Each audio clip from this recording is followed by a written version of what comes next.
Well, welcome everyone to week 3 of the Iowa Cancer Consortium, the Iowa Cancer Summit. And as you know, this week is, the theme is making connections. For those of you that don't know me, I'm Sloan Henry. I'm the community health educator for the Iowa Cancer Consortium, and my pronouns are she and hers. So if those of you that are on social media, if you'd like to connect with us using the hashtag 2020 Iowa Cancer Summit and hashtag Cancer Iowa on social media, we'd love to see what your favorite quotes or aha moments from the last few weeks have been. Also, if you are willing to share a masked selfie, that would be great in promotion of mask wearing. That would be wonderful. So feel free to share any of those with us, either in the chat or you can email that to us as well. So before we get started, I'm just going to go over a few housekeeping items. First, our sponsorships. This day would really not be possible without the support of our generous sponsors. So I want to give a few shout outs. Our platinum sponsors, the Iowa Department of Public Health and the University of Iowa Holden Comprehensive Cancer Center. Thank you very much for your sponsorship there.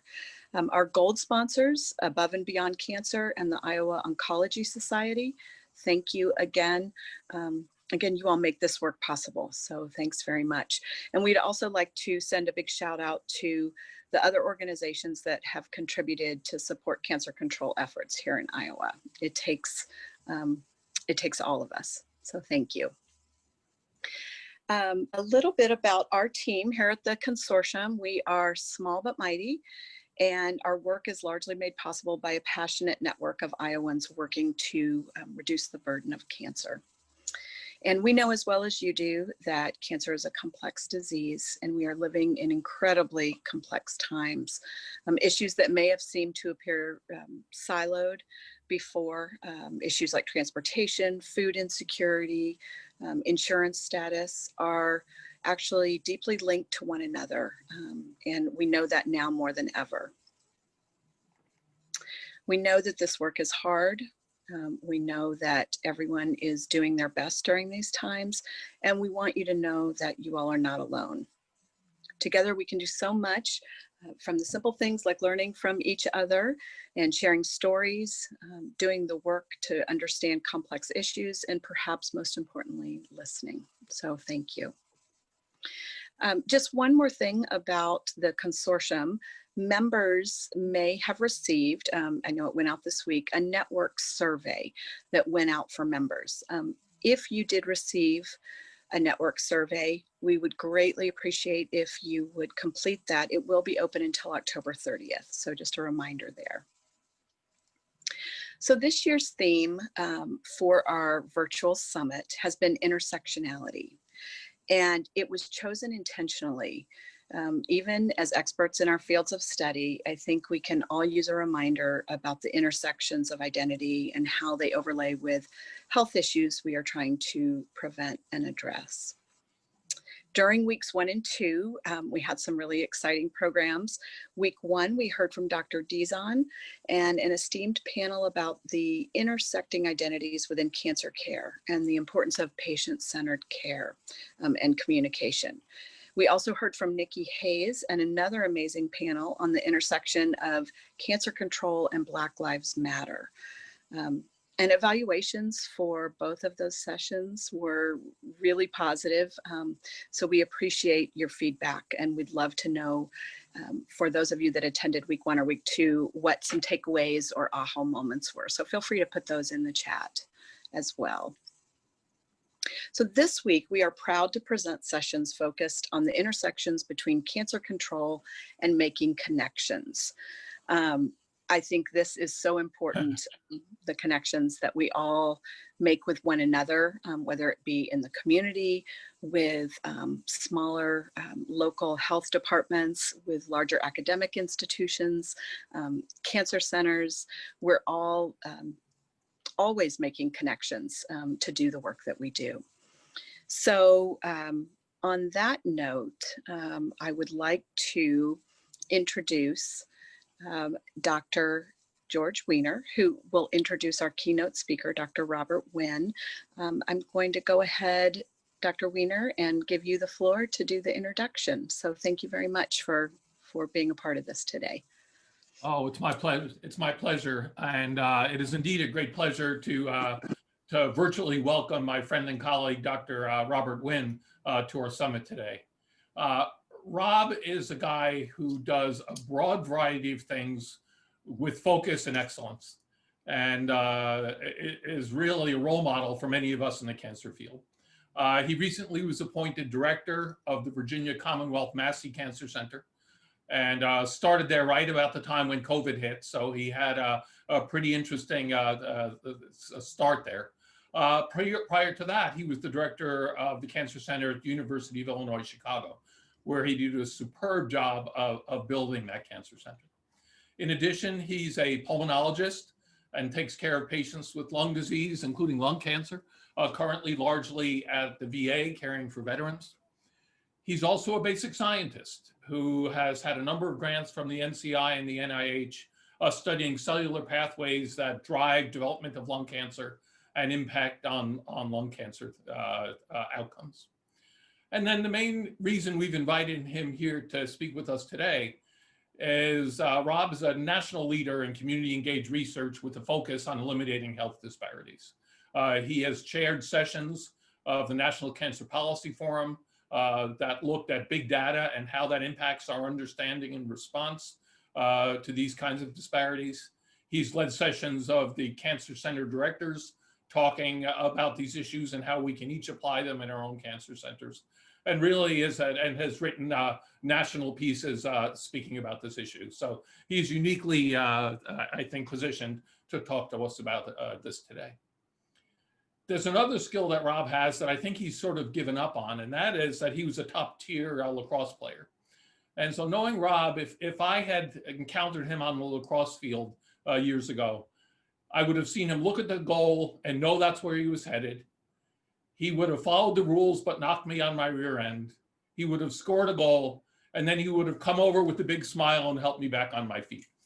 I'm very glad Rob is working in the other fields. I'm glad he's not playing lacrosse with me right now. But it's really a pleasure, seriously, to welcome him virtually to Iowa, and I look forward to his comments. So Rob, thanks for spending some time with us. One, I want to start off by thanking the consortium for just having me, but I have to be honest, I really am a big Dr. Weiner fan. I think that what he won't say is that he actually has served as a role model for many of us, and particularly his commitment to the folks in Iowa, his commitment to the folks of eradicating cancer has been second to none. And I'm honored to call him friend, but I am just honestly just always happy when I am getting to work with him. You have a great one in Iowa, and we have a great one in the United States, a great cancer center director who's a leader. Having said that, I'm glad that this is about connectedness. I am going to tell you why I am going to really be a proponent of how in the 21st century we can reimagine the impact that cancer centers can have. And my son was making fun of me, host disabled participant sharing screen, but I do know how to share this screen. So I'm going to, if at all possible, share my screen and then get this the talk. I may have to actually have the host do this because it says host disabled participant screen sharing. So I just need permission. All right, one and second, you know what? Dr. Winn. Yep. The best part about this is that I was telling my son that I have learned now how on Zoom to screen share, and he really made fun of me. He goes, "Dad, is that what you called me to tell me?" And I told him yes. And he about died laughing. He goes, "Well, okay, Dad." But I do think it's important to know that with all of us, we have been through, I would sort of say, very much so, a different period and a different time it has been, I would say, one of the greatest challenges I think I have had, is been really getting through this COVID period. And what I'm hopeful and hoping is that as we move through this in a way that I know we will be, we'll do it, and we have done it with a lot of grace and a lot of grit, and that will continue. I think I have it. Yes. You got it. I know my son doesn't think this is a whole lot, but I do. You get a gold star for the day, Dr. Winn. So I want to start off by sort of saying I have no financial, I have the following financial relationships to disclose: Genentech, longevity. I will not be talking about any off-label use of anything or any investigational use in my presentation at all. I do want to start off by this thing that's a riff off of Emil Durkheim from a while ago. This is Donald Berwick, former director of the CMS, who said, "When values are strong, rules are unnecessary. And when values are weak, rules are frequently insufficient." And I want to point to that because as I think about this value of eradicating disparities wherever it may exist, that is not only in racial, ethnic, not only in gender, but that is in geography. And for me, eliminating rural disparities is as much a center of what I'm about as a cancer center director as it is anything else. I want to point your attention to those who may not have heard that we made a historic presentation to both Republicans and Democrats in Congress on the first ever AACR Health Disparities Progress Report. And if you haven't seen this, it might be helpful to get a copy, and you could do this by electronically. But I think that both Jay and George know that the next Health Disparities Progress Report that I am championing at this moment is in the context of rural cancer disparities. And so I fully expect that with Cheryl Willman and George and Roy and others, we'll be able to, again, hopefully within a year or so, be able to make a presentation of both the Republicans and Democrats in Congress about rural health. When I say reimagine the cancer centers, I'm not playing, I really mean it.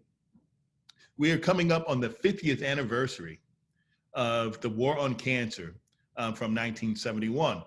And the two men that are center of this picture that made this happen, the one we know about is Richard Nixon, and the other we probably suspect, but he's in that picture, is Ted Kennedy. Now, the interesting part about this is how our NCI designated centers came about. Thinking about what a wonderful partnership between the federal government, deputizing academic medical centers to join as partners in creating research that would reduce the cancer disparity, or that would reduce the cancer burden of the country. And we do this by research. We're absolutely proud. There are 71 cancer centers that are designated, and I'm proud to be one of those that was back from that original group in 1974. I also, the narrative, and it sounds like when we talk about pre-COVID, it sounds like we're talking about something in the 18th or 19th century. But it's not that long ago that we were really telling our communities that we had something special for them, that we had essentially miracle medicines and technology. And what I'm putting out to you here is the fact of the matter is that we could not only diagnose heart attacks, but we can look at cardiovascular valves, or even diagnose your own kidney stone with a cell phone. We have the ability of of understanding and unlocking the genomic secrets in that context, being able to really create the next generation of miracle drugs, and obviously advancing knowledge. Back then, we were really dreaming big and thinking about how we could get rid of the age of average as being over, and that we didn't talk about the average 70 kilogram man, but we talked about an individual and how we can use precision medicine to guide us to take better care of all of us, cancer patients and others. We've touted just the amazing sort of capacity and ability potential of artificial intelligence and machine learning to change lives for the better. But even in the pre-COVID era, there were disparities. Khadija Ferryman and I wrote about this in a cancer letter back in 2018, that in some cases, artificial intelligence can actually entrench disparities if not done well. We also know that we've had breakthrough miracle cures of things we've never thought would ever happen through the cancer immunotherapy sort of approaches. And of note, I just want you to know that the father of immunotherapy is sitting there back in 1892. And so this whole concept isn't really a new one. It's just one in which we've had champions back since the 20s who've stuck with this ability. And now we've actually had, as they would say in the computer field, a killer application. We talked about how precision medicine and immunotherapy together, and this is a picture of Dr. Otis Brawley, who's now at Hopkins, has really made a sharp decline in cancer mortality overall. However, we also know that these miracle therapies, miracle technologies, miracle drugs and approaches have not always been equally applied to all. Now, I actually think that this is not somewhat of a negative. This is an opportunity in figuring out how we can bring these amazing sort of new approaches, this amazing hope, and I mean hope, to people who traditionally don't have a whole lot of hope. It really is this marrying of the ability to take what I'm going to go back to and later talk about, the discovery science, and marrying that to the implementation of those findings to really make people's lives better. Then a little bump in the road happened, something called COVID. And during this period of COVID, I've been ridiculously proud of us and how we've come together as a people, how the national NIH, National Institutes of Health, and the National Cancer Institute have risen to the call of how to even change on a dime to not just focus on cancer, but to even have our cancer researchers throughout the country pitch in and figuring how to, again, not only reduce the cancer burden, but also how to fight COVID-19. Picture on your left is, many of you know, is Dr. Francis Collins, who I remind all the time that I was his best student at University of Michigan in his genetics class when I was a medical student, and I think he reminds me that I was not. And on your right, there's Dr. Ned Sharpless, who is the head of our NCI and really is just an amazing leader of the NCI. Proud to have him as our director. We understand that as this COVID sort of emerged, we were really doing things in a different way and with a different commitment. Even when it comes to the vaccine, most people know that this was done whenever this vaccine comes out. I will tip my hat to all of those scientists and all of the folks who made this happen in a way in which we are now looking at vaccines as producing them in a radically different way than we had over the last God knows how many decades. But COVID-19 has also taught us some other interesting issues about putting light and shining light on the disparities that we have in our country, in our states, in our cities, in our neighborhoods. I just want to point your attention to, though, these things are not new. More than 100 years ago, well over 100 years ago, W.E.B. Du Bois wrote what was then the defining paper on the two separate Americas. It's called the Philadelphia Papers, where he described, interesting enough, more than 100 years ago, that the issues on housing and disparities within housing, the disparities within education, policing, sounds familiar, contributed to a divide that at the end of the day was a negative impact on African Americans, but also it turns out he would say that by not allowing folks to get to their full potential, we were holding America and its power back. Some of you may remember the riots back in 1965, the Watts riots. And we could talk about the turbulent 60s, but the interesting thing is, even going back almost 50 some odd years ago, almost 60 now, when we talked about the root causes of that unrest in many of our underserved areas, high unemployment, poor schools, inferior living conditions, residential segregations, police discrimination, sounds all familiar. What I'd like to say is that as we're looking at getting our arms around, finally, I think, an opportunity to really get our arms around this health disparities issue, I want to make sure that we unpack this, and that when I say disparities, these things are now existing not only in urban underserved areas, but if you look at the most recent cancer data in the context of rural areas, it's equally as bad. So when I say there are two things that I'm driven by in my life, I mean it. I want to eradicate cancer, and I want to eradicate disparities wherever it may exist. But I also want to let people know that this is not new. In fact, in 1918, when we had, many of you know, the Spanish flu, which was devastating throughout the world, in the United States, we also had some of the most horrific unrest, racial unrest in our country, and what's called the Red Summer of 1919. And so this isn't the first time that we've been dealing with, on the one hand, struggling within the context of our own selves with these racial issue and a pandemic.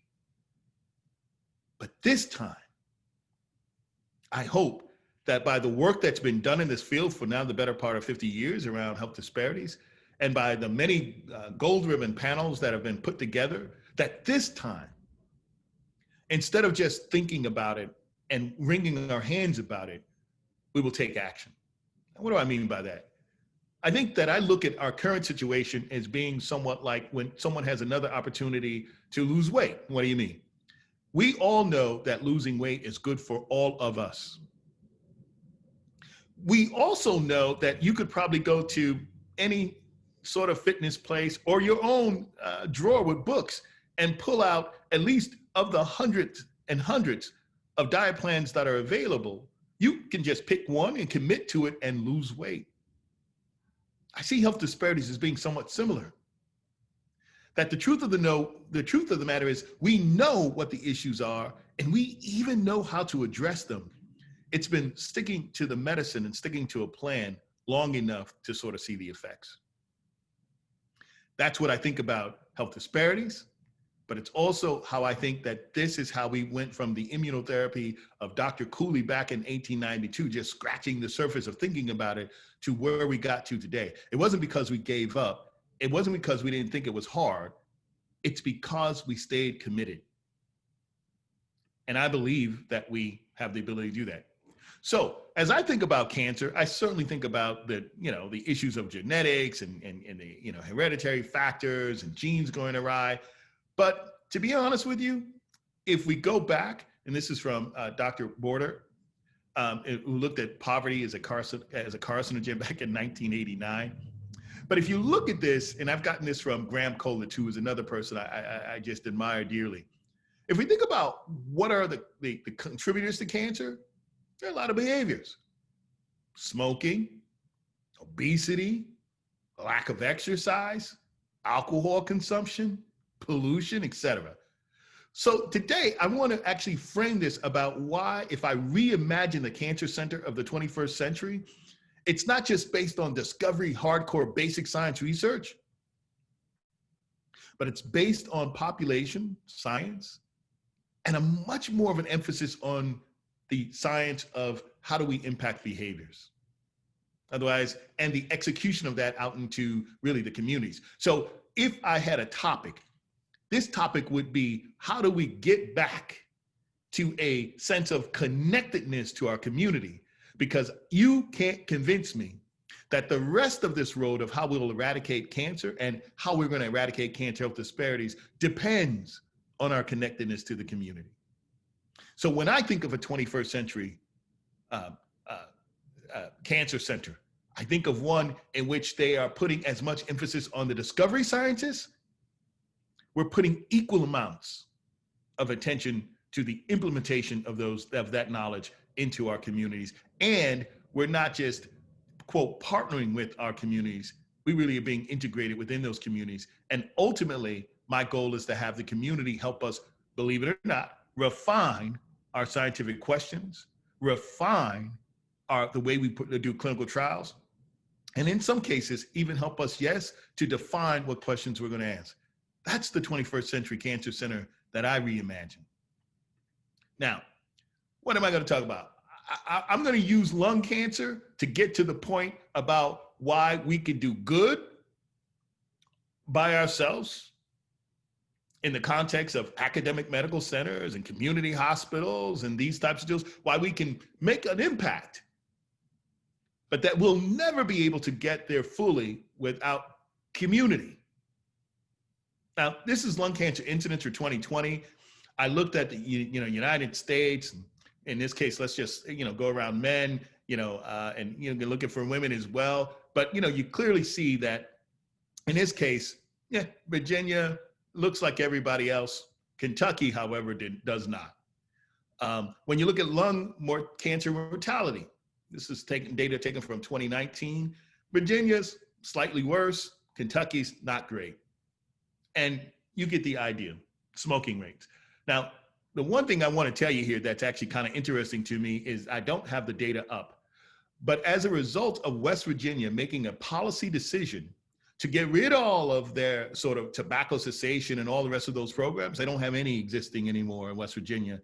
The rates now of smoking far exceed that of Kentucky. And in fact, I expect that the incidence and mortality we'll be seeing now will be soon to follow, that West Virginia, not Kentucky, is probably the worst off state in the context of lung cancer.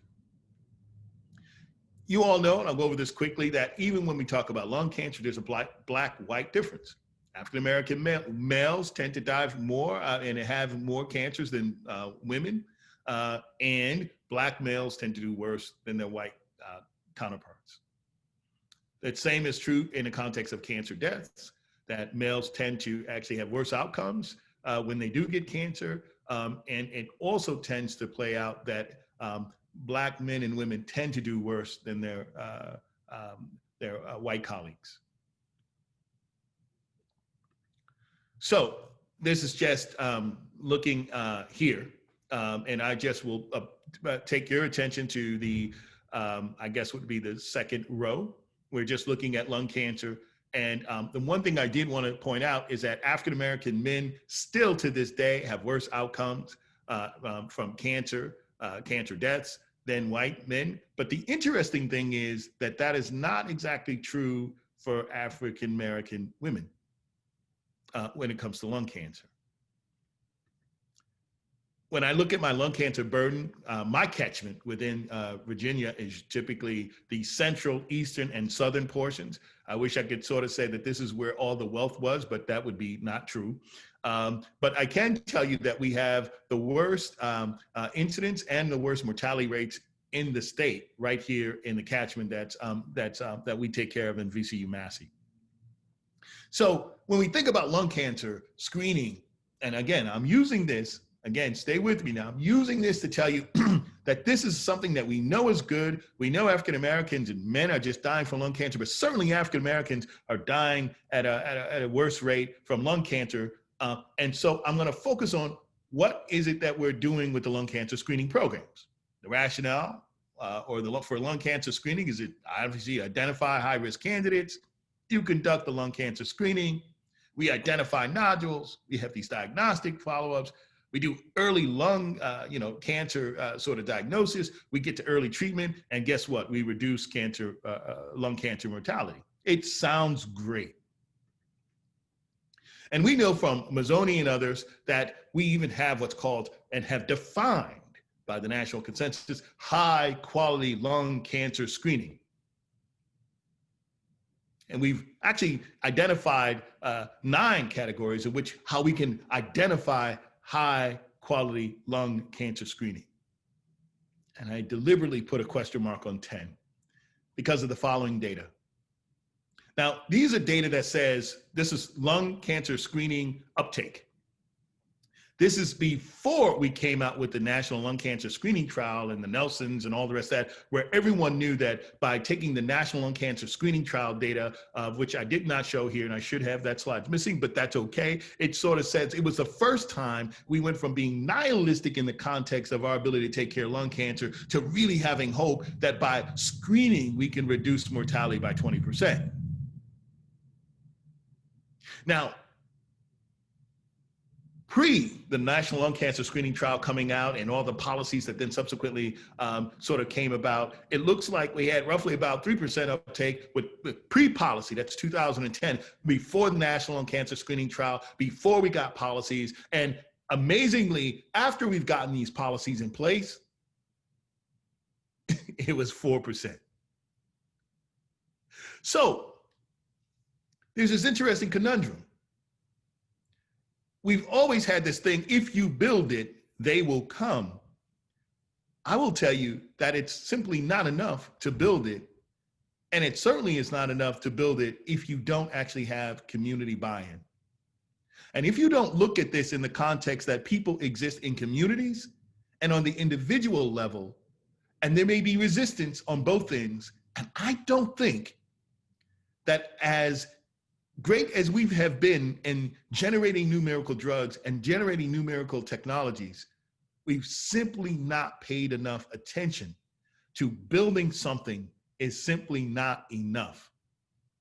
And for it to work, we must get community, not just input, we must have community integration. I'm convinced of that.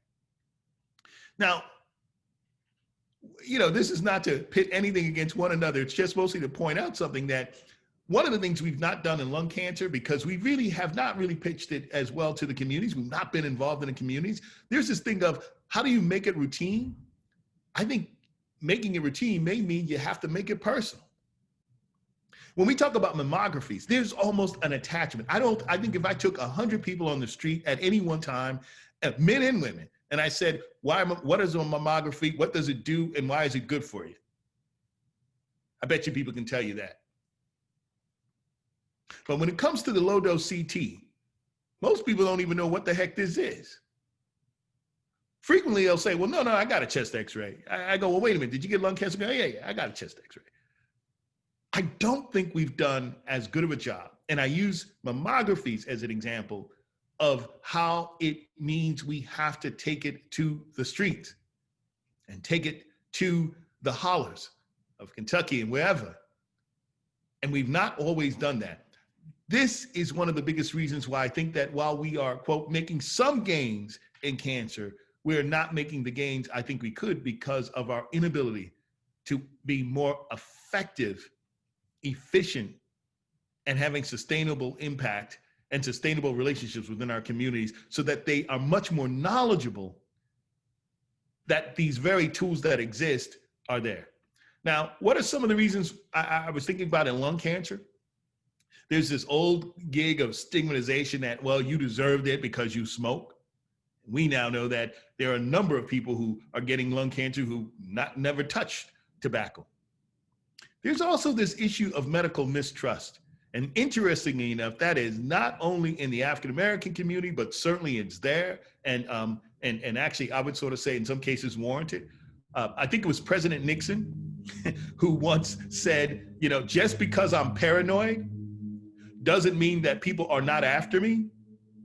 And in this context, as we're thinking about those at-risk populations, particularly African-Americans, think back to the history of beyond even Tuskegee, the Dr. Sims and others who ushered in modern day gynecology, or, you know, who actually did surgeries on unanesthetized African-Americans who were slaves because he thought, well, they don't really feel pain. So some of the mistrust in these communities, I want to stop that we're blaming the folks within the community and at least acknowledge that there's a reason. Just like Nixon said, I'm paranoid doesn't mean people can't be after me. There is this sense of mistrust that's been built up. There's this sense of skepticism in a sense of, come on, now this is just another tool. Again, these things are related to, I believe, not having the connectedness to our community in an effective way. Fatalism, well, this is the calling and this is what's supposed to happen. But the interesting thing is, even if we talk about fatalism, the interesting thing is if you talk about someone with high blood sugar, they now take the medicines.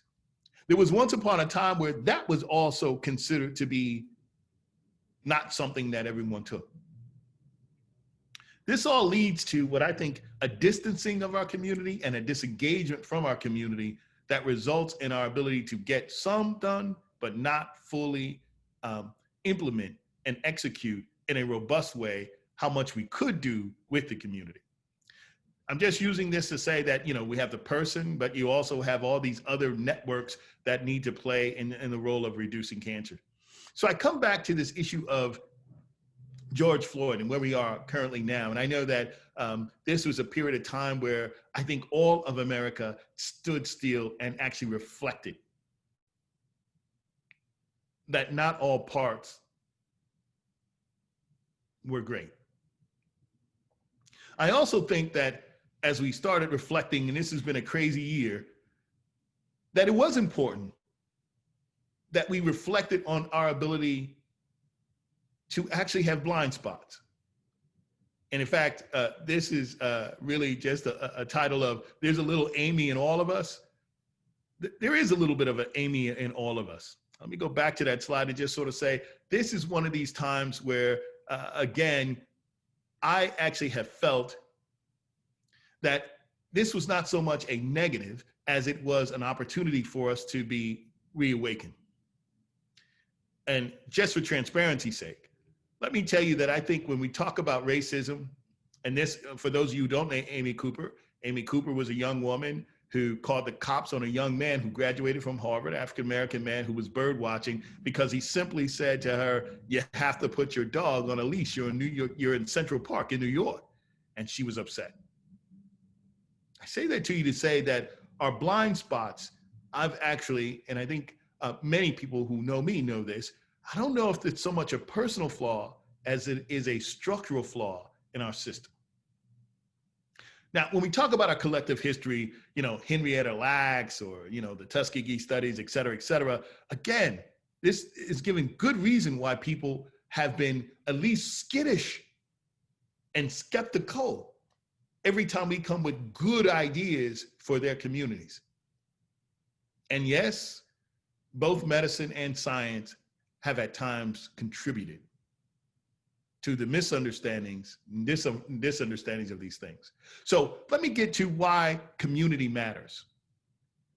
I use this phrase that occasionally your ZNA may matter more than your DNA, and I mean that. And by ZNA, I mean zip code, neighborhood of association.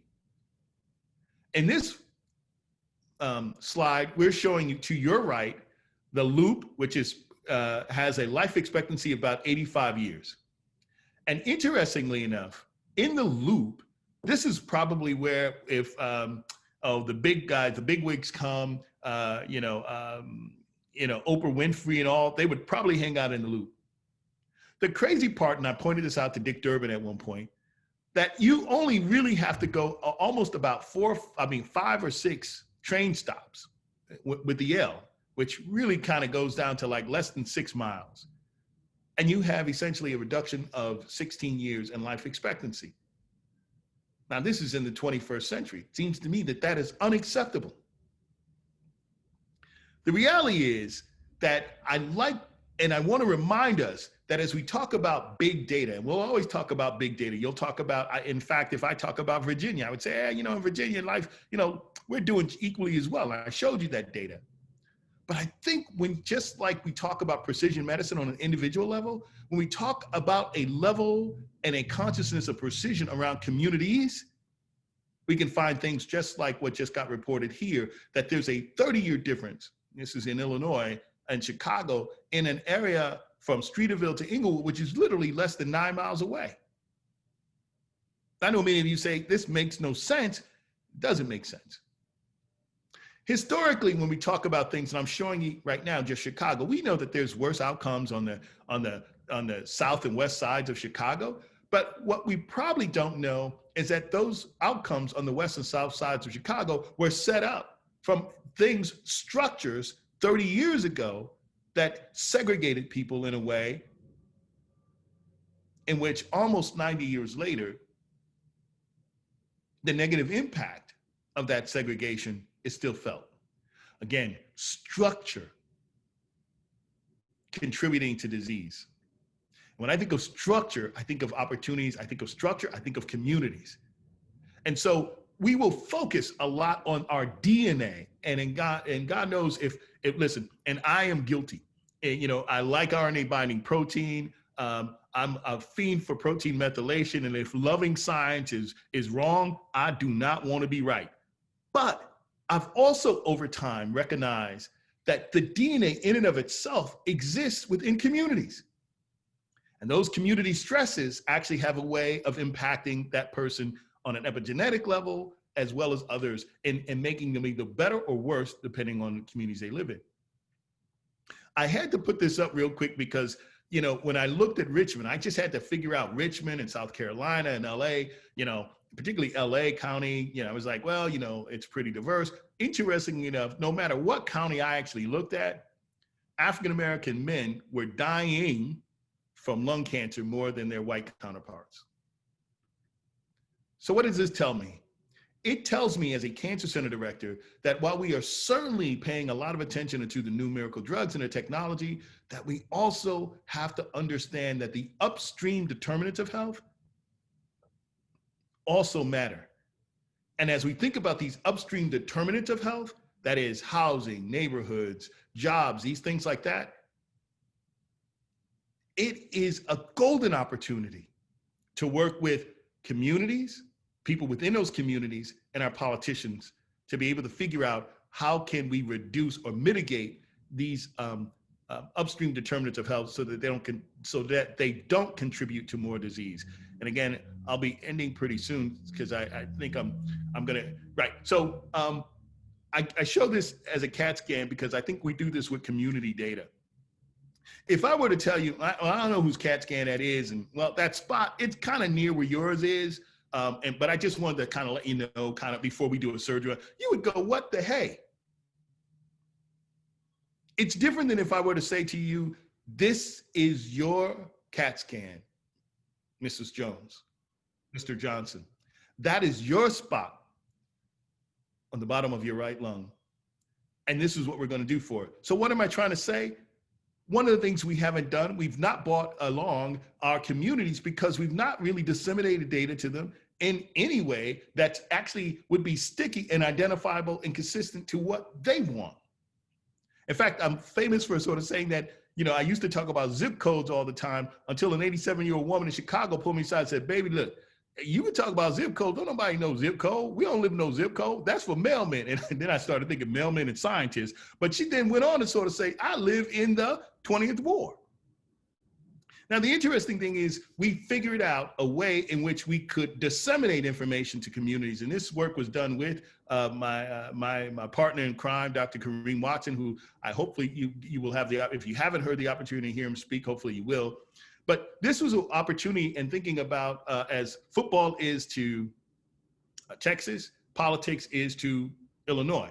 And so what we wound up doing is saying, what instead of actually looking at zip codes, what if we looked at an actual political sort of state, a ward in this case? There are 50 wards throughout Chicago. And what was happening is every time we would go to zip codes, we'd have 3 or 4 different wards that actually would say it's his fault, it's her fault, because they would all share a sort of zip code. So we went to this more political, more refined, more precise way of looking at data specific to someone and to a community of how they identified themselves. And lo and behold, we're rounding up now.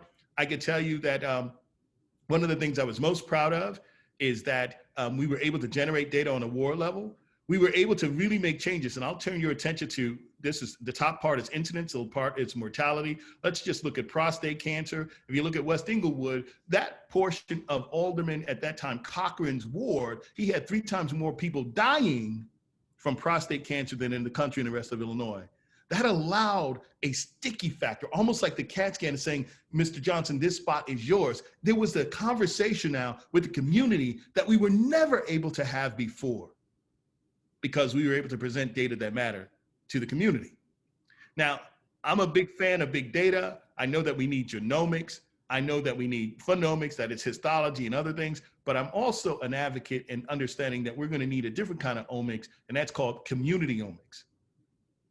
And that when we say we make people the center of what we do, we also should talk about their communities as well, because they don't exist in silos.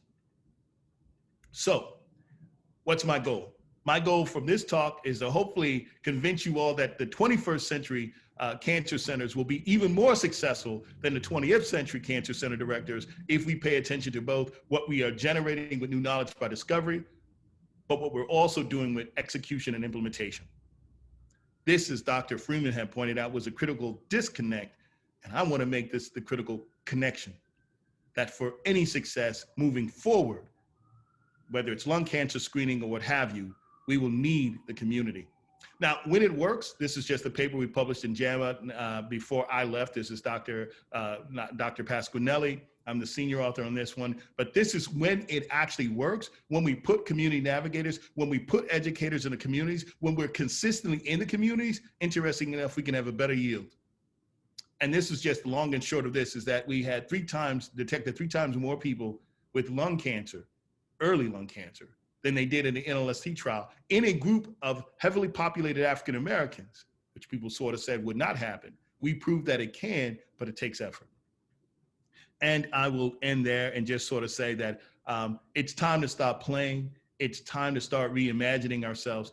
And I can't reimagine a world and a future without cancer being without our community and our community input. So I'll stop there, and I know I probably ran. That's my grandmother. I have to just shout her out. She talk about somebody who's COVID sophisticated and savvy. She calls me once a week. She's 94. She makes certain that I'm wearing my mask and I'm washing my hands. The washing the hands thing she's really about. So anyways, I want to stop there and just sort of say to you all, thank you very much. I hope I haven't overstayed my welcome. And I really want to just thank you for the opportunity to sort of talk. And I know this probably felt like a Sunday, and I know you're checking and sort of saying, wow, is this a revival of some kind? No, it's not a revival. I'm just this passionate about this issue all the time. And I just want to just say thank you again for allowing me to spend some time with you. Thank you so much, Dr. Winn. That was wonderful and very insightful. Thank you. We do have some questions for you if you are willing to stick around. Absolutely. Great. Okay, our first one is in the Q&A box. How do you recommend generating community buy-in? And that is huge. Oh my goodness. So one of the things is I've learned that the parachute technique does not work. That when we talk about our involvement in the community based on the length of a grant, that is actually one of the reasons why we can't get to where we want to. I've been trying to develop here at VCU Massey, and I tried in Chicago, but definitely developing here, that our commitment to a community goes beyond the arc or the length of a grant. That's the first thing. The second thing I really learned during this COVID period, and I'm happy to share, and I would love to actually have these people come down and talk to you one day. We lost a very high impact African-American faith-based leader during the COVID era. In January, I think it was in February, it was a high impact player who said, I'm not worried about COVID. I'm just, I'll pray. That's all I need. He died. His name was Bishop Gerald Glenn. You probably heard about him in CNN and the New York Times, and it was just all over the country. Interesting enough, several of the people from his community died. From his church died, as well as from his family. That shook our faith-based leaders. So as a cancer center and as an organization, we started developing what's called a Facts and Faith Friday, sort of saying that facts and faith were not mutually exclusive, nor was it a test of your faith to believe in facts.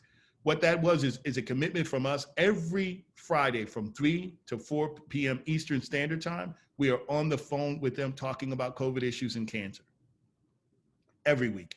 We've had now people from the FDA who they got a little bit of their tan hide. It was, that was an interesting meeting, CDC, but we've also brought leaders from our Virginia Department of Health, and we brought our leaders from the VCU Massey Cancer Center to talk them through, educate. I was so proud of them one day when they had the folks on the FDA line and people were talking about them. And one of the ministers said, well, wait a minute. I don't think you can actually I don't care what anybody says. I don't think you can roll out a vaccine without actually having completion of a phase 3 trial. And he knew what a phase 3 trial was, and they all knew. So anyways, what I'm saying is that I think it's not intermittent interactions, but how do we actually have consistent, sustainable interactions with our communities? It sounds holy-doly, and it probably doesn't sound sexy, but it has the biggest return on investment, and it's fun. Thank you. Thank you very much. So we have another question from Gabby DeWitt. She asks, is cost also an obstacle to high quality LCS? She says, I don't know of any resources in my community area that would cover LCS for patients without insurance. You know, what's actually interesting, cost is certainly an issue. When you ask patients, and this is work done by Jamie Stutz, who is at University of Kentucky, I believe he's at Colorado now, actually said when they had a survey though of people about their willingness to do low dose CT screening, cost didn't even enter in. It was really other things. We were worried about that, but they were not so much. They were worried about that they hadn't heard anything about it from their primary care doc, and that they were really afraid of it, and that what would it. So the interesting thing is, to answer your question directly, this is where policies and us being advocates for our communities and understanding that this can actually reduce cancer matters. And yes, cost is an issue. Thank you. Another similar question from the chat box regarding your slide on obstacles to high quality LDCT. Do you see eligibility guidelines as a barrier? Ooh, I see them as crazy barriers. Hold on. You know, the craziest part is I know you're going to get me started, but listen, you know, when it comes to, and this is not just about lung cancer, it's about many of the other cancers, because we really aren't being precise. When we have our national lung cancer screening trial and our guidelines, 30 pack years, 55s, that's like a blunt instrument. I actually think that that our people deserve better. And again, doing it with them, that by looking at geography, which we don't typically look at, or where hotspots are, by using the latest biomarkers. For example, even in our predictive analytic models for lung cancer screening, there are very few African Americans in that. Interesting, there are very few women. So if we're really talking about being precise, don't just pat ourselves on the back for doing a third of the job. We need to finish it. So in fact, I think that we now know that African Americans get worse disease at younger ages. And yet we've never once asked the question, that's all DNA and all population, but we've never asked the question, what communities are these folks coming from? And I would actually argue that the hollers in Kentucky, as well as in Iowa, again, my grandfather said, never talk about the place that you're giving, you know, so I'm not going to say anything about Iowa other than I love it. But I will tell you that Kentucky and other places in Indiana, where we have these rural populations, we're doing them a disservice. We don't even have the access, and even when we do, we don't even have the guiding information that says maybe we ought to be doing business different. So yeah, that gets me going. I think we could do better. Thank you. And I see a comment saying, preach, Dr. Winn, so thank you. I was trying to be, Dr. Winn, I was trying to be good. I was trying to keep it. I didn't even have coffee today. That's how I was trying to tamp this down. Oh, but I think your passion and enthusiasm also it's infectious. So thank you. Thank you. So another one from the question and answer. If you had a magic wand and unlimited amount of money, what programs or initiatives would every cancer center in the U.S. have in order to reduce disparities? Oh my God, that's such a crazy cool question. I would invest in 3 areas. I would, not to say that I would take any money away, from our basic science, from our clinical trials. I believe that that is the foundation of what we do as cancer centers.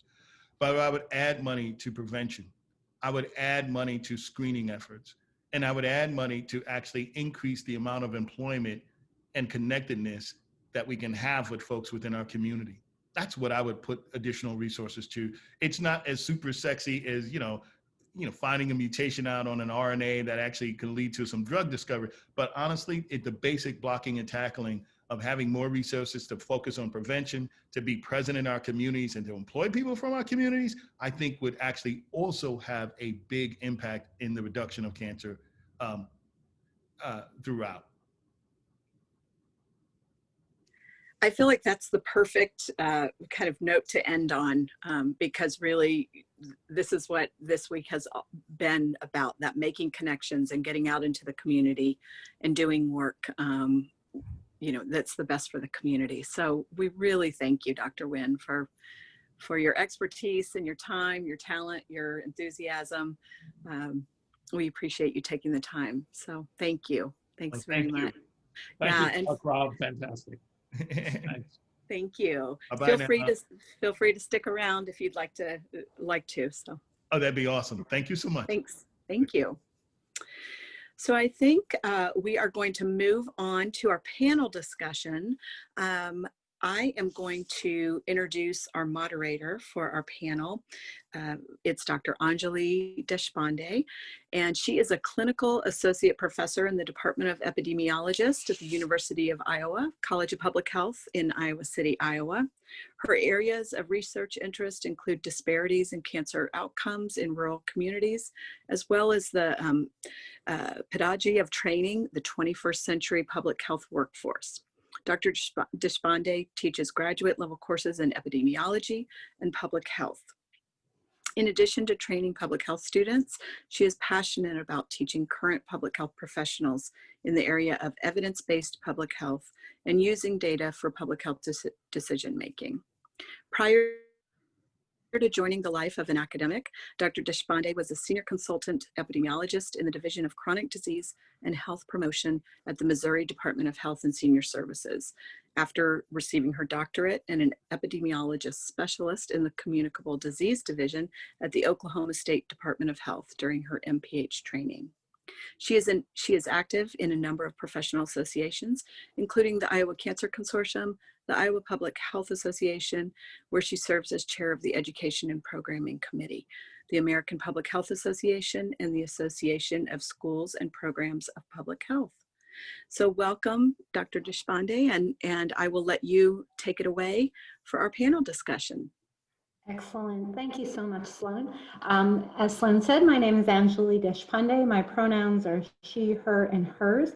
Thank you to the consortium for this opportunity to moderate the panel. I think we're going to hear about some really great work that's being done, and so I'm eager to move directly into the panel. What I would like to do first is to introduce each of the panelists, give a little bit of your bio so that our audience knows who you are and what you're doing. And then I have, a nice whole slate of questions to ask you about some of the work that you're doing in making connections. So to start off with, our first panelist is Jeremy Whitaker.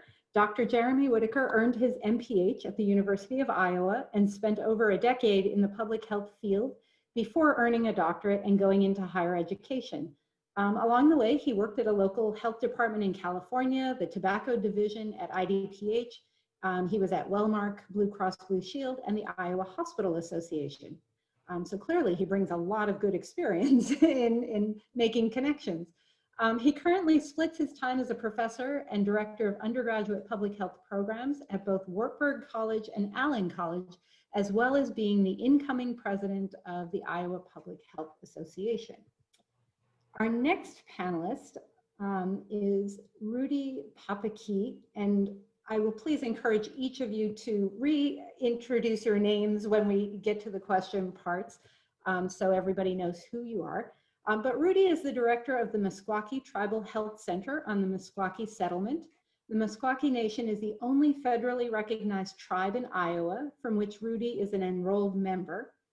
He started his journey with public health by completing his undergrad in community and public health at Iowa State University.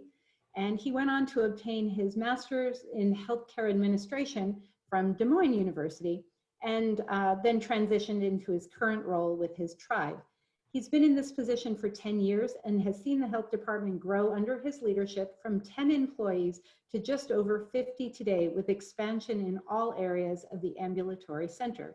He is an advocate for the health and general welfare of his community and enjoys hearing personal success stories of survivorship and triumph in all aspects of health, particularly in cancer. Our third panelist this afternoon is Alexia Sanchez Garcia. Alexia is a first-generation college student who graduated from the University of Iowa with a BA in political science and social justice, as well as a minor in philosophy and Latino studies. She is an active member of LULAC, which is the League of United Latin American Citizens Local Council for Civic Engagement Efforts within the Latinx community. This summer, Alexia was a Policy and Advocacy Fellow at the National Immigration Law Center. She is passionate about social justice issues through policy, law, and culture, and hopes to work in the immigration field in the future. This fall, she is a Running Start Fellow with Senator Cortez Masto's office. Finally, last but certainly not least, our final panelist is Mandy Engel-Cartie. Mandy graduated from Iowa State University with a BA in English and secondary teaching certification, and later completed her master's in public administration from the University of Wyoming. She has served in a variety of roles in schools and nonprofit organizations in Iowa, Colorado, Kentucky, and Wyoming. As the executive director of Girls Inc. of Sioux City since 2002, she played a key role in completing a $5.5 million capital campaign, growing a $3 million endowment, and best of all, inspiring thousands of Siouxland girls to be strong, smart, and bold. Welcome to all of you. We're really excited to have you here and to be part of this panel. So what I would like to do off the top is to go around and have each one of you give us a little bit of an overview of some of the work that you do. And so I'd like each of you to give us an overview or an example of the work that you are currently involved with that involves making connections. So tell us something about what your organization does that involves making connections. Jeremy, why don't you go ahead and start us off? Well, thank you for putting me on the spot, because I have no idea, but I'm glad to give it a go. Obviously, splitting my time between two universities, a lot of my role is mentoring the future public health workforce and bringing students into agencies where they can do internships and make a difference. Both programs have very, well, moderately to fairly rigorous internship requirements. And so really knowing what they're getting into and understanding that before they get out there. Conversely, I did recently oversee a grant where we provided journal and peer-reviewed resources to public health agencies to make sure that they had access to best practices.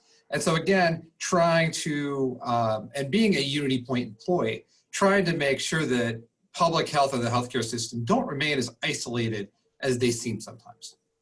Excellent. You brought up two excellent themes that I'm going to come back to later. I have a question for you all on that later. Mandy, why don't you tell us a little bit about what you're doing? Well, we, for the past 36 years, Girls Inc. of Sioux City has offered after-school and summer programs to girls ages 6 to 18.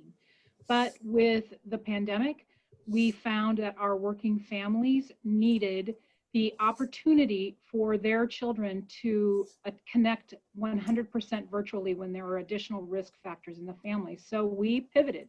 Rather than being after school, we're open 7:30 to 5:30, and we are serving girls who signed up for 100% virtual learning.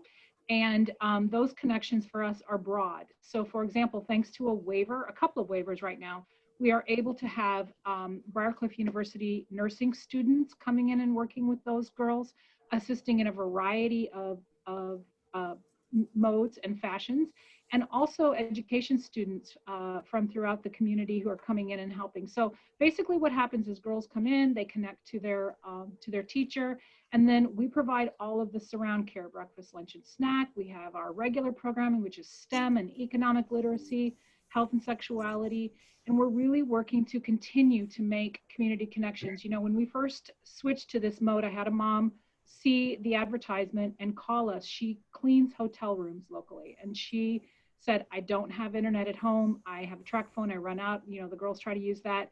And I never thought that I would have the opportunity to sign my girls up for virtual, but I have a mother at home who's on oxygen. She's high risk. And I'm very proud to say that we have just completed 6 weeks of a summer program with no closures, and we're now on week 9 of school with no closures. So we are all about prevention at Girls Inc., and that's part of the reason I'm really excited to be on this panel. I have a couple of things to talk about that we work with the girls. We extensively use the Right Question Institute, and if you're not familiar with the question formulation technique, I really recommend that. The instruction is very inexpensive. It's originally started as a Harvard University project, and you can do web training. It's fabulous. It really teaches folks how to ask questions, and it started out for students, but we have used it for parents as well.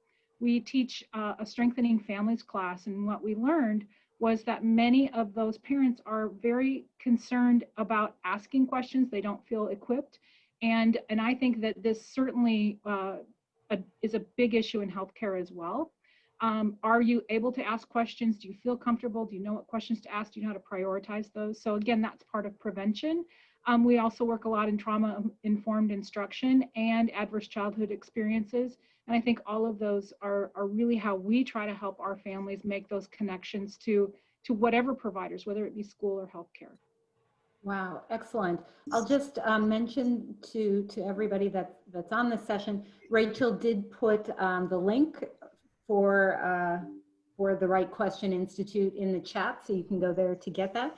Thank you. And you hit on COVID. I'm going to come back to that later, but first, let's hear from Rudy. Rudy, tell us something about what you're doing currently to make connections. Good afternoon. Well, I oversee an ambulatory clinic on the Meskwaki settlement. We serve only our native population along with employees of the Sac and Fox tribe. So our population and focus is pretty narrow compared to some of the other programs that are out there, or even other clinics or agencies. But our focus went more from reactive medicine to more focus on prevention. And that's kind of been what's been pushing the drive to expand services here, probably for the last at least 3 or 4 years. And we're moving right along, and then March 18th, our tribe basically shut down due to COVID. So everything right now has been specifically COVID focused. How do we stop it? How to prevent it? Getting information out there. We partner very closely with our local public health agency, Iowa Department of Public Health, the state epidemiology department. Anybody that has to do anything with COVID, we are partnering with them right now on getting accurate information out in a timely manner. We use real-time information through social media, through our electronic health record text messaging system. So we're doing all we can as far as, COVID prevention. Then we have the cold and flu season coming up. So there's, a lot of it's just information sharing and what we can do as far as prevention on our part. Other connections we're making is we're trying to also bring in, across the country as a whole, Indian Health Service has a provider shortage. So we try to partner with other universities to bring in, student rotations for NPs, nurse practitioners, physician assistants, MDs, dental assistants. I mean, you name it, we're trying to bring them in here and open their eyes up to opportunities that are offered under both Indian Health Services and Tribal Health Services. So again, our focus is a little bit more narrow, but we're doing everything we can to try to open up people's eyes to say, hey, we want to work for tribes in underserved rural areas, because that's where a lot of the tribes are nowadays. There are some tribes out there that are not land-based, but for the most part, everyone is land-based, and it's typically rural due to the forced placement by the government putting American Indians on reservations. So that's kind of where we're at right now. We are, always interested in partnering with other agencies. Yeah, we're kind of like ready to keep moving forward and doing what we can. Obviously, we're baby steps with COVID, but yeah, we're getting through this. Thank you.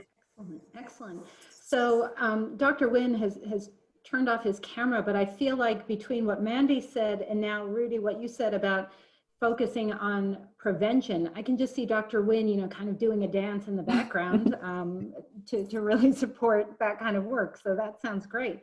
How about you, Alexia? Tell us a little bit about some of the work that you all are doing at LULAC around making connections. Yeah, hi everyone. So great to be here and very inspired by everything that has been shared already. In terms of my involvement and the work that I've done with LULAC, we are focused on civic engagement, and while that is usually assumed to be like voting and getting involved politically, which it is, it can also mean getting involved with public health efforts, maybe taking a survey, channeling or converting a survey from English to Spanish for Spanish speaking communities that maybe aren't fluent or proficient in English.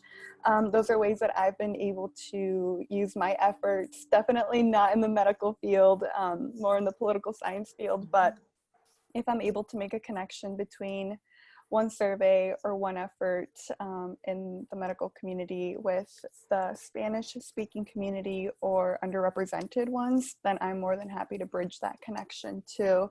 And if I'm not that ideal person, then making sure that they are reaching out to the right people at the right time, and ensuring that whatever surveys or conversations are being had, Latinx folks in Iowa are not being left behind.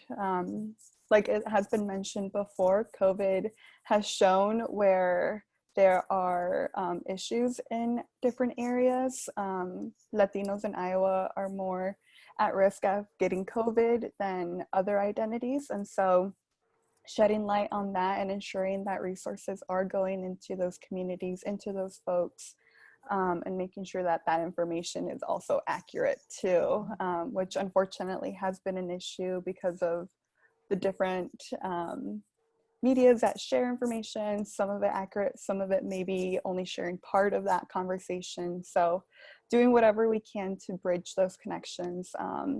And we've been seeing it now, and it's really great, and hopefully we can just continue to do that in the future. Excellent. Thank you so much.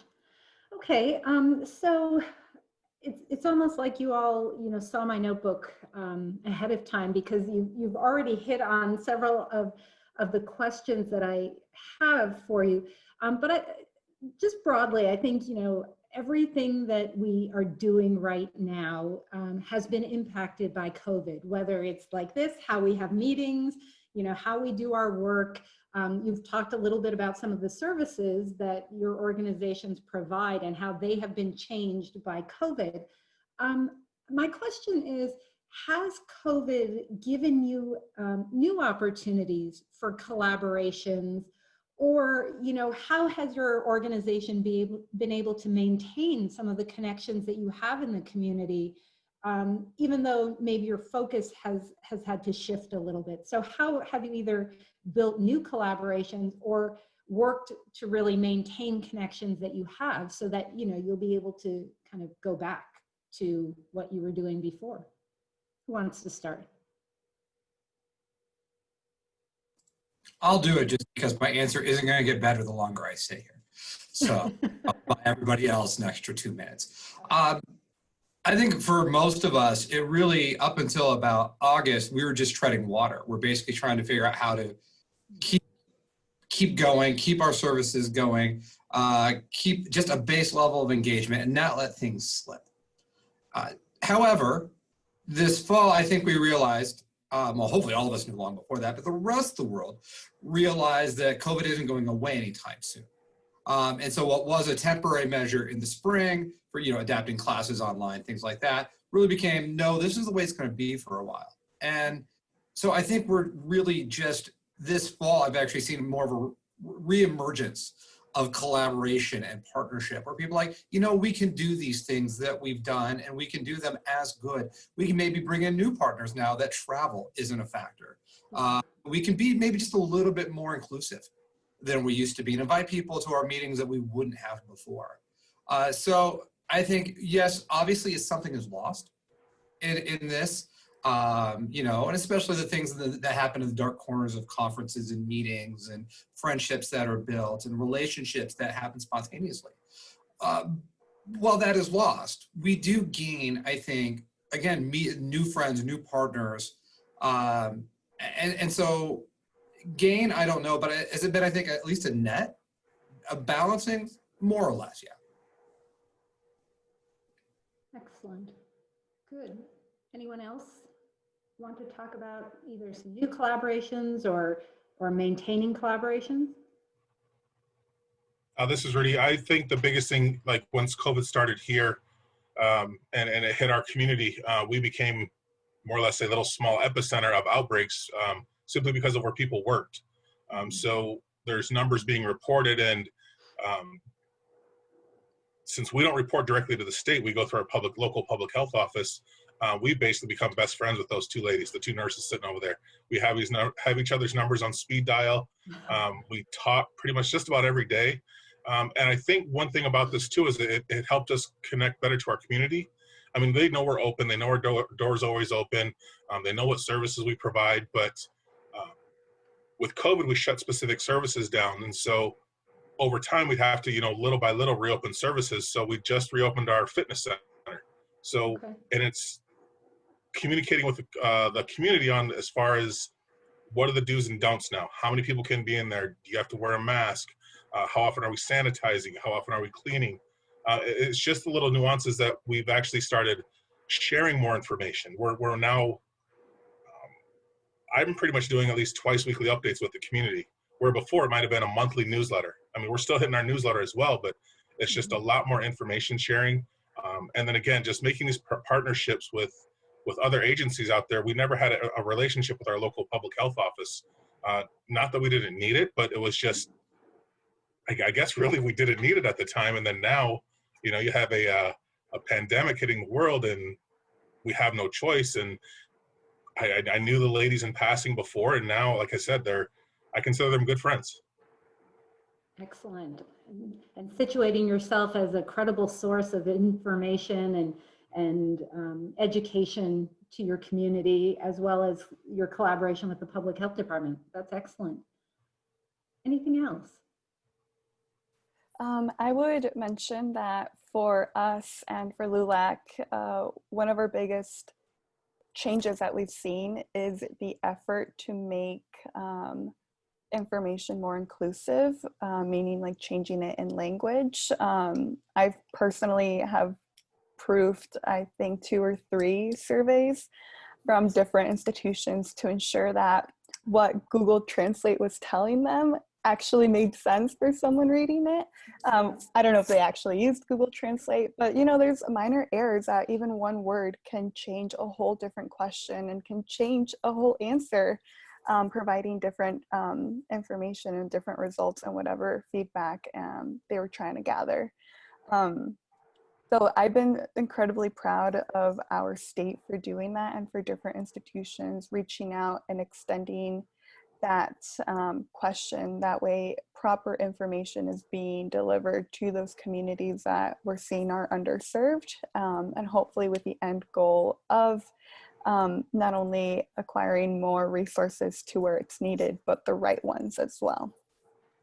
Excellent, good point. Yeah, I know of a couple different projects at the University of Iowa that have involved translation of surveys, and I have a sense that they've probably come to you. So we appreciate that for sure.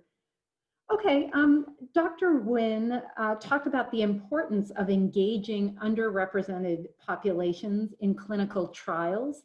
You have talked about some of the work that you all have done with different populations. We had a question actually that came in at the beginning of today's session, where the question says, can our panelists discuss some ways in which engaging with community partners, especially among underrepresented populations, can help with clinical research design, recruitment, implementation?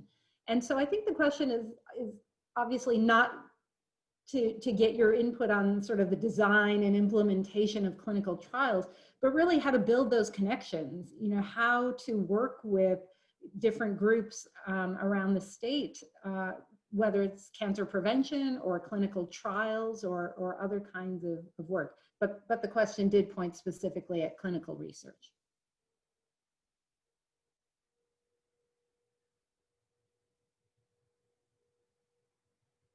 Come on now, don't be shy. Yeah. We'll always just go first, just to help the team. Now, I learned right out of my MPH program, and I was sent to implement a program in Northern California. And I made the biggest mistake I think all rookies do, is I had the facts and the figures and I went out to do it. And with absolutely no community buy-in. And my project failed miserably, in hindsight, very predictably. And so honestly, before a thing goes down on the page, I think saying, calling somebody up and saying, what's going on in your community? What do you think we need to do? Again, from a community-based participatory research standpoint, yeah. But even establishing the relationship before you establish the study. I know that's very tough in public health because our money is so siloed so often. But establishing relationships first, or if you don't have them, meeting somebody who does and going in with them. So finding a partner who does have relationships. And now, particularly in rural Iowa, that can be very hard, even if it's not a traditional minority group, just because so many of us are centered out of major metropolitan areas. And so yeah, I think we need to, there's a time to build bridges, and it's definitely before you get into any research. Okay, good point, good point. Anyone else thoughts on how some of the clinicians around the state at our different institutions could make those connections in communities? Could it be through your working directly with you, through your organization? Or are there other organizations that you think are out there in communities that clinical scientists could build those connections with? Well, I can say at least for the Meskwaki tribe, our tribe's always been hesitant to participate in anything, any studies, any clinical trials, what have you. Part of it goes back to who owns the data when all this is said and done. The tribe obviously wants to control it, but that's not always the case. And even if they try to aggregate the data, we're the only tribe in Iowa. So if you say the tribe in Iowa, well, it's the Meskwaki Nation. So I can say, at least from my standpoint, I've always been directed that we pretty much shy away from, we have universities reaching out to us all the time looking for collaboration of studies and you name it, they want to do it here. But we've always kind of just pushed them away or kept them at arm's length, at least, and looking for other ways to collaborate, but unfortunately just not research, not evidence collection of any type. Right, that makes sense. Yeah, I mean, when we think about some of the issues around privacy and confidentiality, we certainly have to take that into account. And I think that there may be, as Dr. Winn mentioned earlier, there are different cultural preferences, different identities that have had a history, and so thinking about how to engage and how to build those relationships over time, right? It can't be on the time frame of an NIH grant cycle, but it's something that really has to be developed over time. Other thoughts or comments about clinical trial participation or recruitment? One of the things actually I was going to say about COVID response and some of the positives actually fits with this as well. Last year we had about 1,400 students attend a youth health fair here in Sioux City. We had every 7th grader in the community bused to that. And in the next couple of weeks, we will be meeting to talk about hosting it virtually this year. Now, one of the things I think in those people who are interested in participating in clinical trials is just awareness. And so is that something that we could make as part of our education process for youth who may not be qualified to participate in them, but may have family members who are, and may be able to bridge some of those gaps, whether they be language or, whatever, for people who are interested in participating in those. So that might be one way that we can start getting youth involved and say, hey, here's this opportunity, and here are the dangers, here are the risks, but here's the potential for someone that it might make a difference for. Excellent point. Excellent point. Yeah, I mean, we're trying to reach the adults for the most part, but maybe it's by educating the kids about what opportunities there are and so on, and they can then share that with their parents, or they can get their parents in. I like that. That's a great idea. Good. Okay, so Jeremy mentioned this right off the top, and then I saw in the chat, I think Mandy, you reached out to Rudy to say something about during your training, you did some work with the Meskwaki tribe, and I saw Dr. Weiner had put in something that he spent some time out there. So my question to you all is about students and getting students involved in what you do, because I think, certainly one of my interests, and it sounds like your interest as well, is what about, the upcoming generation of fill in the blank, whether it's public health professionals, or it's physicians, or it's, allied health workers, or it's political scientists. How can we get them involved in cancer prevention and control? How can we get them involved in studying social determinants of health and health equity in our communities? So do you, or I guess I should say more broadly, your organization, do you have opportunities where students can be involved in the work that you do, either through like formal kinds of internships or maybe informal types of relationships? And this could be students, from high school all the way through graduate school or professional schools. How do you engage with students in the work that you do? All right, come on, otherwise Jeremy's going to jump in there. I can go first this time to give him a break.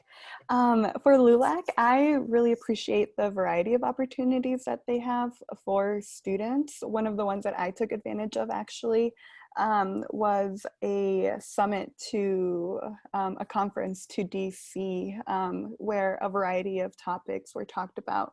So while LULAC, yes, it's involved in politics and government and all of that, we got to learn about like health disparities and what that means, and connecting that topic with what we're passionate about. So some of my peers were passionate about environmental justice, but then we were able to connect that conversation with how that involves with cancer research or other types of health programming and health efforts. So I think building that connection with students of, okay, you are interested in this, which could be business, but how can that be connected with X, Y, and Z, and ensuring that that is not left behind. I also would say that representation does matter. And so when you're able to see someone that looks like you, speaks your language, or has a similar last name to you, it definitely is a motivating factor for a lot of my friends that are in the medicine field or in STEM to see, okay, if they're there, then I can do that too, and something else. I know I have that when I am in my spaces of political science, but I know that my friends who are Latinos or of other underrepresented identities are inspired by that. So even bringing in panelists of different backgrounds can go a long way. Excellent, good point. And we have certainly done that here today. So excellent point. Okay, others, opportunities for students or the way that you engage students in the work that you do? We have a, a program called Eureka, in which girls spend mornings of several weeks during the summer on a college campus learning STEM programming and supplemental programming from college faculty and students. And the nice thing is that it starts in 8th grade and it continues through their high school year. And what we hear from our girls is that they are loving what what's offered and the programs, but there was a sort of a ripple effect that was bigger than that, which I loved, which was girls saying that particularly those who will be first generation college students, that was that big building on the hill, we didn't know what that was, and that was not for us, and that was intimidating. And so for them to go and say, we are no longer intimidated, we know that we belong there, and we know that what professors want is not to see us fail, but to see us succeed, and to take away some of that confidence and excitement and enthusiasm about post-secondary education. Excellent. That's an excellent point. I think you also mentioned earlier when you were talking about the work that Girls Inc. does, that you have nursing students, you have education students who come and do some of the work. So again, serving as role models, serving as a vision of what the girls that are involved in your program can aspire to as well. Excellent. That's really interesting. Rudy or Jeremy, opportunities for students to engage in your work? Maybe not students. Well, I guess they would be high school and middle school students, but the Meskwaki tribe actually has a Meskwaki youth program. Prior to COVID, we used to have basically summer youth employment opportunities for the tribal kids. So basically there was like a little survey sent out. They would ask them, what are your interests? If it was nursing, doctor, those lines, they tried to be placed in here in the clinic. If they want to be a lawyer, they'd be placed at our Attorney General's office. So they try to match them to a specific area. Some of it also depended on their age and their maturity level. But that was one way we got people engaged, at least our local community members engaged into what is a day in the life of a nurse look like, or working within our diabetes program. What are you guys doing each day? How is the patient interaction going? And then on top of that, like I said before, we also work with other universities to bring in student interns, student rotations, externships, whatever you want to call them, but we also have those here as well. Excellent. Excellent. Very good. All right. And I'll go quickly at the end. Obviously, I already talked about internships for students, so obviously it's my job. But beyond that, I'll shift gears. In the Iowa Public Health Association, we've been opening up AmeriCorps positions and trying to get younger people involved in the actual work of the organization, not just sitting on committees, but the work. And really trying to look at, from a recruiting standpoint, what can we do to get young professionals into the, who are more engaged in public health. Conversely, at Wartburg, where I'm sitting now, I'm actually working with students from other majors, because I completely misunderstood today's assignment and did a wonderful PowerPoint on poverty and cancer, which you're never going to see. But the idea that, again, people who go into master's degree, public health degrees really can come from anywhere, who care about poverty and education. And those poverty and outcomes for cancer and heart disease are so closely tied. And so I don't think we can handle social determinants on our own, though I think we've been trying, which is really dumb. So we need to reach out and make more friends in that space. And some of them should be young and from other majors. Good point. Certainly, the interdisciplinary aspect, not only of public health, but of when we think about cancer and the different factors that are involved in cancer prevention and control and across the whole continuum of cancer prevention and control, that is definitely important. I will just pause here for a moment to remind our attendees to please use the Q&A function and or the chat function if you have questions that you would like to ask our panelists. Otherwise, you're just going to hear me talk for the full hour. So if you have questions, I certainly want to give voice to your questions during this time. We do have one question in the Q&A here that says, who were some of your mentors early in the field, and what advice do you have for students entering social justice and public health work? So did you have mentors that sort of got you involved in the work that you do? And do you have any mentoring advice to students out there that are listening to this? on how they can start to build their careers, build those connections, and so on.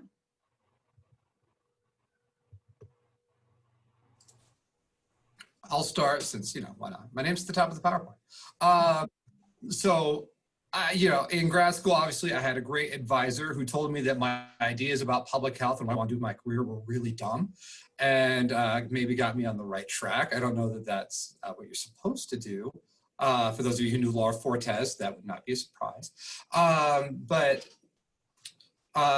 then when I got to my first health department, they gave me a really great mentor. He was absolutely not directly with what I was doing. He actually ran our lab, but had been around the block for 30 years and really understood how the community aspect of public health works, especially me being a transplant to the area, really got me acculturated with how things were done there locally and involved and introduced to the right people and helped build those early relationships that were really important in my career. So, and then now I'm signed up to mentor students through the University of Iowa and pay it back. So.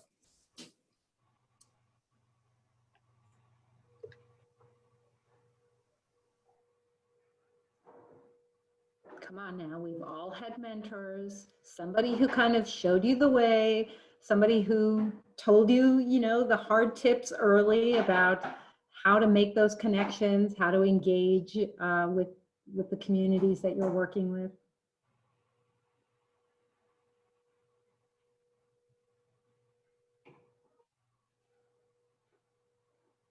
Well, I think I had a couple mentors, obviously, in going through schools, both at Iowa State and DMU. Both my advisors were, they're just on the ball with how things went.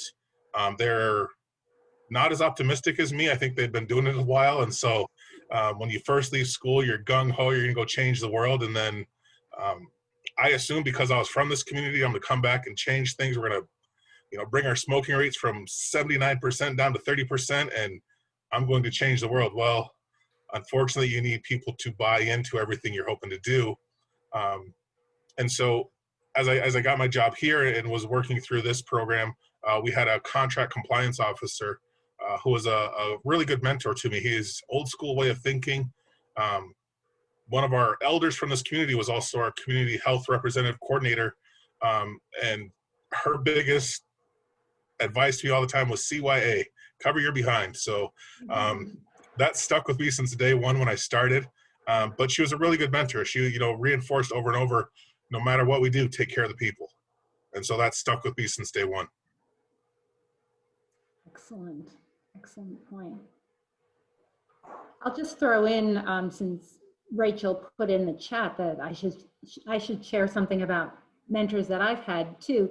I think one of the things that I learned, or I had a mentor early on who said, your mentor doesn't have to be like 25 years ahead of you. Maybe they're like 5 years ahead of you. So somebody who has kind of taken your walk already and is a little bit ahead, and so can kind of tell you what they learned, tell you what some of the pitfalls are, help you in that way. And they're more close to your timing also, so that it wasn't like they went to school 25 years ago or something. So that was one thing.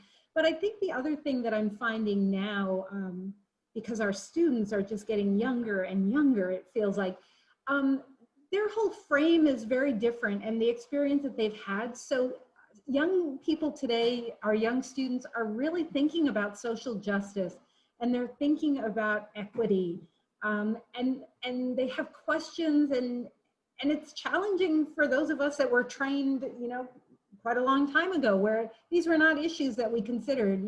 Back to Dr. Winn's comment about, we were really focused on sort of the biological and the biomedical models of disease. And so I think in some ways, some of my students have kind of been mentors in thinking about how things are changing, how we can be thinking about social justice issues differently.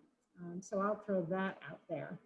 I can also add as well, in my long professional career of 7 months, I would reflect back on the fact that I always tried to keep a good balance of who my mentors were. So while it was amazing to have, and it is to have, mentors that look like me or in the same field as I am, I also push myself to look at different fields as well, or people that don't look like me or have are a different generation, because with those connections, I'm able to push myself and actually challenge myself and bring in new connections into my field. For example, public health, I always attend lectures and seminars whenever I can and connect with those folks, because at the end of the day, like, that's going to be informing me in the field that I am focused on. One way or another, you always find a connection. And if it's not directly for you, then you can share that piece of information for maybe someone else that can benefit. So I would definitely give that advice to people that are looking for mentors. They don't necessarily have to look like you, but if they have your best interest, it can be a really, really beneficial connection and relationship both ways. Excellent point. And you bring up something that I'm going to come back to in just a second, but I want to give Mandy an opportunity if she has something to share about mentors and making connections. I have been fortunate enough, being in nonprofit, to work with some of the most inspiring volunteers ever, board members and auxiliary members, and folks who just have the best possible heart and want to make a difference in their community. And I would say, as far as what advice would I give for getting involved, it would be to volunteer and be prepared, because not every culture, organizational culture you walk into is going to fit, and they may be in a difficult place. So that may not work. Don't let it stop you. Find another place to volunteer. And that could be everything. Think out of the box. That could be everything from public radio, where you're going to learn about advocacy and you're going to learn about how to share information in a factual way, to a food bank or a local Salvation Army or whatever, wherever. You will learn every step of the way. Excellent. Good advice. All right. So Alexia, coming back to a point that you just made, there was a question in the chat that said, let me see if I can pull it up so I don't mess it up. Yes. Okay. So the question from Sloan is, what challenges have you had making connections with communities outside of your own? So Alexia, you talked a little bit about, sort of reaching out and finding mentors and among people that look different from you, and so on. Have you learned anything from that, or can you provide some advice, anybody on the panel, around how you can make connections with communities outside of your own? What are some strategies, some tips, some don't do this kind of things? Yeah, one thing that I would say is that I recognize that my experiences and my identity is my truth, versus someone who carries different identities and experiences has a different view, different expertise and everything. So making sure that I am going into these different conversations and connections with an open mind. With LULAC, we do focus on the Latinx community, but that's not all inclusive in one small package. The Latinx community is created because of these several different identities, and that in itself presents a challenge. But I also recognize that even outside of the Latinx community, the Black community at Iowa is different, and there's different conversations and different ways to go about that narrative than there would be in Latinx communities. So ensuring that I'm stepping into that engagement with an open mind, if they have different ways of operating, and if I'm able to adapt my ways of talking, communicating, whatever that may be, then I will, push myself to meet them where I can. And like I've mentioned before, I may not be the right person, so maybe there's someone else that can fill in that spot. So being able to be adaptive and open-minded in that way, I think can go a long way. And I've seen very, very successful partnerships grow because of that, knowing what fits, what doesn't, and making sure that we are placing everyone else in a good foundation. That way they can grow in whatever they're doing if it's not me. Good point. Yeah, I like that. I mean, I think Mandy said this a little bit with regard to volunteering. It's like, just because this particular relationship is not the perfect fit or doesn't bring all the right components together, doesn't mean that there isn't something else, right? So And maybe if you realize that this is not the right fit, do I know somebody who I can bring in to help you or to work with you, so that you still have built a relationship, and you've helped that other group or that other person kind of move forward. Nice. Other tips or advice on how to work with communities that are different from your own? I'm going to give it seems like the wrong advice, but I'm going to circle back around. Don't do it. Actually, more don't know when you're not the right person for the job. Again, that program that I worked on that failed miserably right out of college, I was running a needle exchange program. Now, I was not the right guy to sit at the table and work with injection drug users. While I haven't had only one haircut in the last 7 months because of COVID, you know, I look like a cop. So if you meet me on the street, so I'm not the guy there who has, you know, knowledge and the connections and honestly any kind of authenticity in that community. And later years, when I went to the Iowa Department of Public Health and I was working on quit line and programs up with quit smoking, that, you know what, we funded those out. You know, and so, you know, we had Proteus who did the outreach to the Latinx community because better than me doing it, you know, and again, working with partner organizations that maybe even health isn't their specialty. I mean, Proteus is, but other ones like Urban Dreams to reach out to the African American community, even if they're not specifically health, because they're going to get further than you will. And so I'd say taking yourself out when it is necessary to do so. Good point. I think Alexa brought this up, or this is what I heard from what she said. But going back to the theme of the Cancer Summit being intersectionality, to realize that, you know, none of us is some like monolith of one identity. We have different identities, and so there are opportunities to make connections, or at least initial connections, and then to see where that goes. Are there, you know, is that enough? Is that something where we would connect them with somebody else? But to try and use those different identities that we have as well. All right, there's one additional question that I wanted to ask. So, given the summit's theme of intersectionality and the importance of different sectors in our community being involved in health, so taking sort of a multi-sector or a cross-sector perspective on health, particularly as we come together in cancer prevention and control, can you give us a quick example of a cross-sector connection that you've made recently? It can be very recent, it can be less recent, that is new or unexpected. So a relationship that you have, you know, outside of your agency, outside of the focus of your agency, with a sector that was sort of unexpected.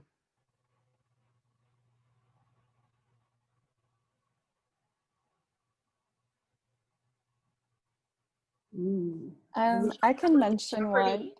There's something in the background. It's like they're stumped. Okay, go ahead. I can mention one, and hopefully this serves as a good example.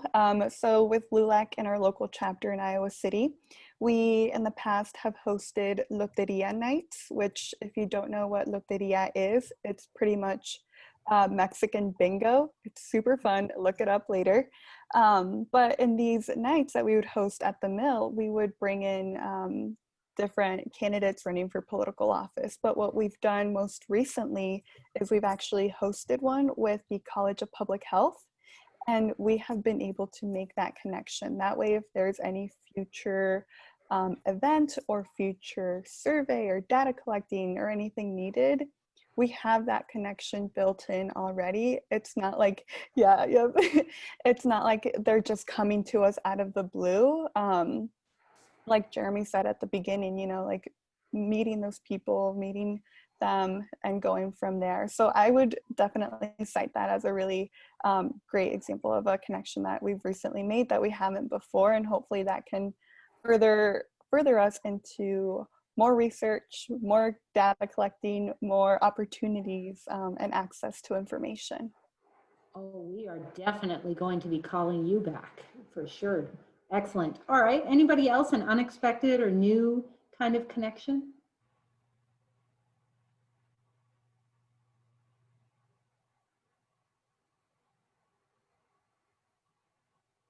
Okay, we've all connected with Zoom, so that's a new connection that we all have. I'd say again, this goes back to one of our COVID responses. So Test Iowa popped up across the state, and we heard the pros and cons of the site, you know, good, bad, what have you.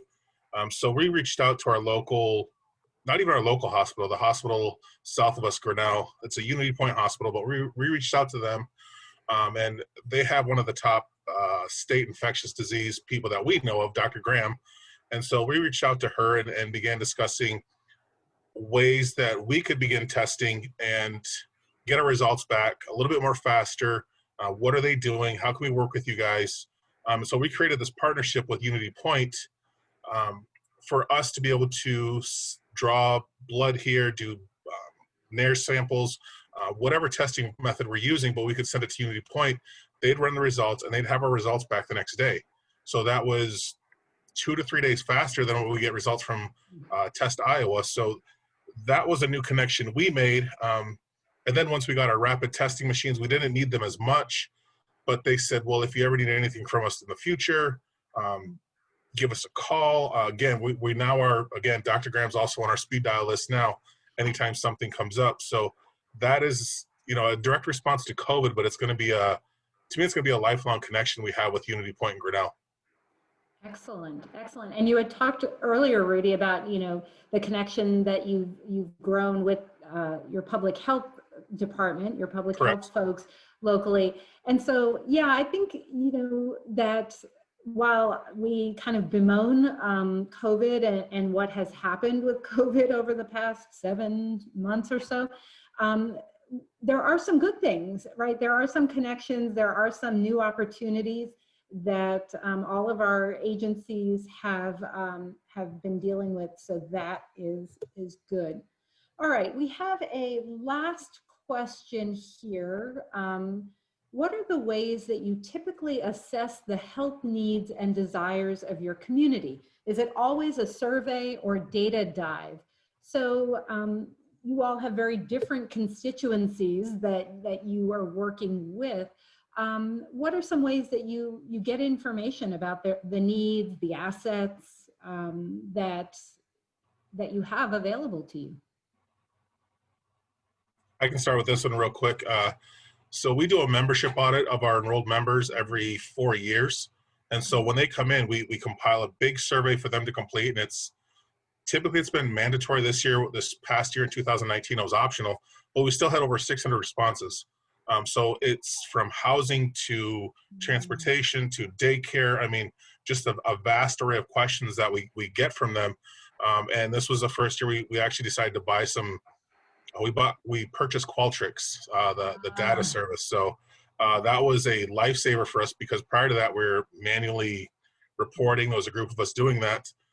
So we do it that way. But then also, being part of the health department, we use our EHR. We're referring people. Where are we sending everybody out to? Is it to ortho? Is it to, you know, the OB? Is it, you know, we can use our EHR system to data dive and find out where people are going and what their needs are. But then, since we're also such a small community, everybody knows everybody, we hear the complaints. So people know my cell phone. They have me on Facebook. They just come to my house. I mean, you name it, we'll hear about the complaints. And sometimes they're legitimate, and sometimes it forces us to reevaluate what more can we do. And sometimes it's just the run-of-the-mill complaint. But a lot of times we use that firsthand data to say, what's going on, what are we missing, and what more can we do? Absolutely. Good. Anybody else want to jump in quickly? We have just a couple minutes left.